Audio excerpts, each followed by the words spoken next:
Ini Rasulullah bersabda, kamu akan melakukan perjanjian damai dengan Rum nanti di akhir zaman. Rum yang dimaksud oleh para ulama ahli hadis adalah Amerika dan Eropa.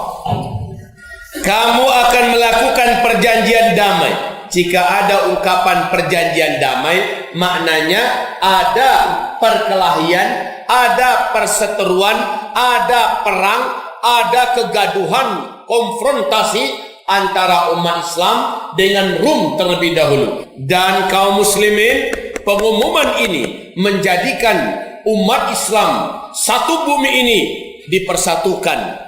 Erdogan mengumumkan, Masjidil Aqsa adalah ambang batas kesabaran kami umat Islam. Jika Anda tidak menghentikan manuver-manuver Anda yang berkaitan dengan Al-Aqsa ini, kami akan melakukan sebuah gerakan yang akan Anda saksikan, yang kelak akan Anda sesali.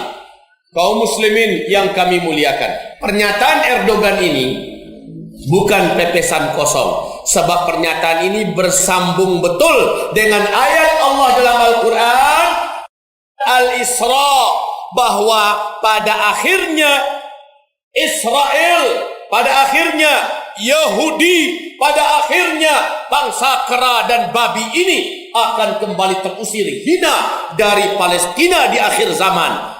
Syaratnya apabila mereka menjajah Al-Aqsa. Keistimewaan tentang Palestina sudah dijanjikan oleh Rasulullah sallallahu alaihi wasallam, dan Rasul tidaklah berbicara dengan mulut. Rasulullah tidak berbicara menurut fikiran.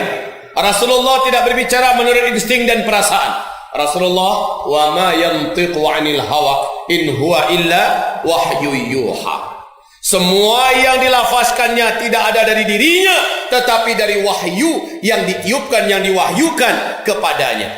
Rasulullah sallallahu alaihi wasallam menyebutkan tentang Palestina di akhir zaman akan menjadi bumi jihad terbaik di akhir zaman. Apa sabda Rasulullah sallallahu alaihi wasallam tentang ini? Di dalam hadis diriwayatkan oleh Abu Daud, hadis diriwayatkan oleh Imam Ahmad, hadis diriwayatkan oleh Al-Hakim dari Abu Hurairah radhiyallahu anhu, Rasulullah sallallahu alaihi wasallam bersabda, la tazalu ta'ifatun min ummati 'alal haqqi zahirina li'aduwwihim qahirin. Akan selalu ada satu kelompok dari umatku yang tampil berperang melawan musuh-musuhnya terang-terangan. Mereka tidak akan bisa dikalahkan dan mereka tidak akan pernah menyerah. Wala yadurruhum 'ala man khalafahum. Tidak sedikit pun upaya-upaya musuh ngapain juga ke mereka, memudaratkan mereka, kecuali hanya segelintir kecil rasa musibah yang tidak berarti bagi mereka. Insyaallah. Kemudian hatta ya'tiyahum amrullah wa hum kadzalik, sampai keputusan Allah datang. Apa keputusan Allah? Allah akan menangkan. Apa keputusan Allah? Allah akan tegakkan khilafah pada masa itu insyaallah taala. Kemudian para sahabat bertanya, qalu ya Rasulullah, wahai Rasulullah, wa ainahum? Wahai Rasulullah, di manakah mereka? Qal, Rasulullah menjawab, bi Baitil Maqdis. Masyaallah. Rasul menjamin kelompok yang tidak pernah menyerah, kelompok yang tidak pernah mundur, kelompok yang tidak pernah terkalahkan, kelompok yang tidak pernah berhenti dan akan selalu menghinakan musuh-musuhnya, akan selalu membuat kalah dan malu musuh-musuhnya, adanya di Baitul Maqdis. Rasulullah sallallahu alaihi wasallam bersabda bahwa sebaik-baik tempat berjihad di akhir zaman mereka adalah di Syam. Terakhir Rasulullah sallallahu alaihi wasallam berkata, jika engkau menyaksikan kelak khilafah Islamiyah nanti muncul di Baitul Maqdis, segeralah engkau datang berbondong-bondong ke sana. Ini sebelum Imam Mahdi keluar. Berarti akan muncul terlebih dahulu kekhalifahan sebelum Imam Mahdi. Hanya saja kekhalifahan itu belum lagi kekhalifahan yang ala minhajin nubuwah, karena kekhalifahan ala minhajin nubuwah di masa Imam Mahdi. Kaum muslimin, Bapak Ibu, masalah khilafah Islamiyah yang akan dijanjikan pasti muncul dalam surat An-Nur ayat 55.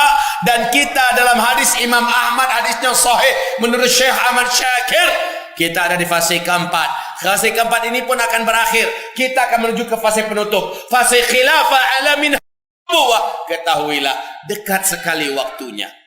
Khilafah Islamiyah pasti dan tempatnya dijanjikan di Palestina. Jadi kalau kita bertanya sekarang, kenapa kita harus peduli dengan Palestina? Kenapa kita harus ikut berjuang bersama Palestina? Walaupun badan kita di sini, tetapi hati kita bersama mereka, fikiran kita dengan mereka, roh dan jiwa kita insya Allah menyatu dengan mereka. Pencarian kita di sini bahagian untuk perjuangan di sana.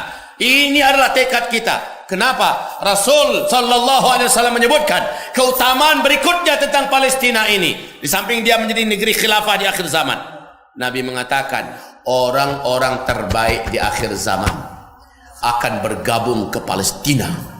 Yang ketiga, Palestina akan menjadi tempat hijrah terbaik di muka bumi ini. Masya Allah. Kalau sudah tegak khilafah, barulah berbondong-bondong orang-orang beriman di muka bumi datang ke Palestina, hijrah di sana. Palestina sekarang kaum muslimin, penduduknya asli itu tidak seberapa yang masih tinggal di sana.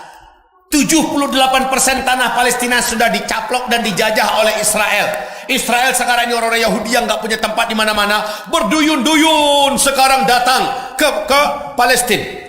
Sementara orang Palestina meninggalkan negeri-negeri mereka, belasan juta jumlahnya, yang tersisa hanya 6,5 juta kurang. Sementara orang Yahudi sudah di atas itu. Nanti akan penuh kembali. Siapa yang memenuhkannya? Orang-orang beriman yang berdatang seluruh dunia. Dan itu waktunya dekat sekali insya-Allah taala. Takbir! Siapa yang mengatakan dekat? Intelijen Amerika Serikat, CIA, mereka yang mengatakan. Intelijen Rusia, KGB Rusia, mereka yang menyatakan.